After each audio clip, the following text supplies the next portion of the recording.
ఇప్పుడు పింఛన్ వస్తా ఉంది. ఎంత వస్తుంది? 4,000 రూపాయలు వస్తుంది. ఇది పర్లేదు.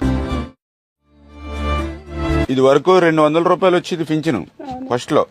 ఆ 200 రూపాయలని చంద్రబాబు నాయుడు గారు ఆ రోజు 2,000 రూపాయలు చేశారు. మళ్ళీ తర్వాత 2,000 రూపాయలని ఇప్పుడు మళ్ళీ 4,000 రూపాయలు చేశారు. అది కూడా వచ్చిన వెంటనే చేసాం. అమ్మా కూర్చొని పర్లేదు కూర్చొని నేను పర్లేదు. 4,000 రూపాయలు ఇంటికి వచ్చేస్తున్నారమ్మా పింఛను. ఇందులో ఒక్కలే ఉంటామమ్మా. కరెంట్ ఉందా?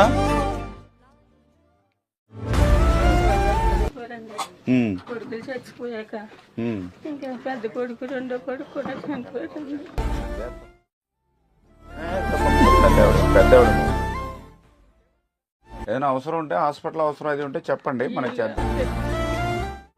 సెక్రటరీ గారు హౌసింగ్ లో పెట్టించండి. సైట్ సరిపోతుందో లేదో వెరిఫై చేసుకుని హౌసింగ్ లో పెడితే మిగిలిన ఏదంటే కొంత హెల్ప్ చేసుకోవచ్చు. మరి అందులో శాంక్షన్ అయిన తర్వాత మళ్ళీ తెచ్చు. అవి సరిపోవు. కేజీ కందిపప్పు, 1 కేజీ పంచి నూనె, పంచదార, మొత్తం 5 రకాలు 10 రకాల సరుకులు పట్టుకొచ్చి ఉండవు.